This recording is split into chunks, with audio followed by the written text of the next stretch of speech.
Welcome back to the Manishies podcast. We are your hosts, Colby, Signy, and Sydney. In this podcast, we talk about science and the mysteries of the world. Today, we have something very special. Scientists just released that they have found a new underwater creature. yes, and it's called the Luminar fantastica, or Lumi for short. This fish lives in the deep part of the ocean and is an omnivore. It's about 2 feet in length and is about 6 inches in diameter. The fish has 2 fins on each side, 1 fin on the back, and 1 fin on the top of the fish. It also has microscopic teeth that allows it to capture small fish and or chew up plants. To be able to do this, the finch has a hinged, jointed mouth. Along with this, the fish has yellow, glowing eyes. Yes, it also has a very small bone structure, which is only its spine, and it has a very simple muscular structure for movement. You want to know what I find really interesting? It has transparent blood, and the only organs that are able to be seen are the stomach and the brain, which both give off a blue hue. The luminous organs of this fish glow because of the presence of symbiotic bioluminescent bacteria. Do we have a picture of it? Kind of. We have a drawing.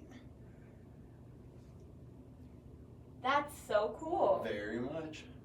This organism was just discovered last week, and we have been trying to find out all the information on it, but the scientists have not found a lot because obviously it's been discovered just a couple days ago.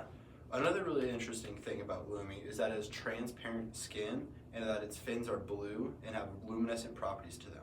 They look a lot like blue fire. The skin is also bioluminescent when the animal feels threatened. With it being transparent comes a lot of really cool benefits. It can camouflage really well, and it sets off the bioluminescence to scare away predators. Its skin is also very thick, which helps with the cold and insulating the body. The skin is a huge part of the defense system of the fish. The defense system of Lumi is bioluminescence, and when it feels threatened, it sets off a flash of light, which is very quick, and then it swims off quickly. If a predator is able to catch the fish, it has an enzyme in its skin that makes it toxic to most, causing a lot of predators to spit it out. If it doesn't feel threatened, it will be transparent with its fins being translucent. It is calm around other organisms if not threatened. It has sight, scent, taste, touch, smell, and sonar.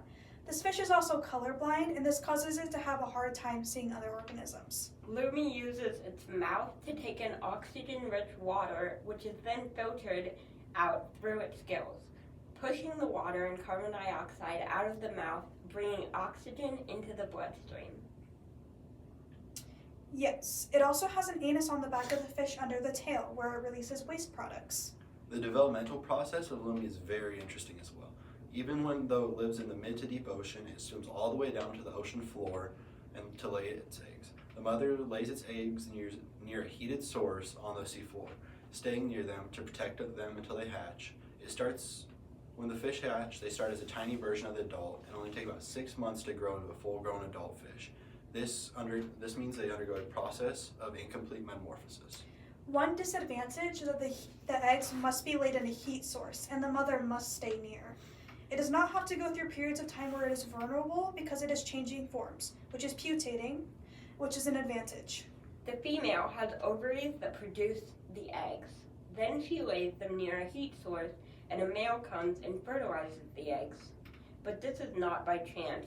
Once every 12 months, usually around the month of March, females will choose a male mate based on which one glows the brightest and uses bioluminescence. Yes, with it being very cold at the bottom of the ocean, Lumi has to use its thick skin to deal with the temperatures. And if a heat surge does get down to the bottom of the ocean floor, it will swim away to find a cooler place so it doesn't overheat due to the thick skin. Oh, I almost forgot something. I think this is really cool, but it has claws on the end of its fins in case it needs to climb. Wow, that is really cool. Yes, it is. Is there anything else we know about the fish? Unfortunately, that's all the information they have been able to find about Lumi so far. I do believe they will find out a lot more information when they discover more about it, as it was only discovered a week ago. Well, I guess that wraps things up for today. Thank you for joining us on our amazing discovery. We are your hosts, Colby, Signy, and Sydney, and don't forget, be like Manish.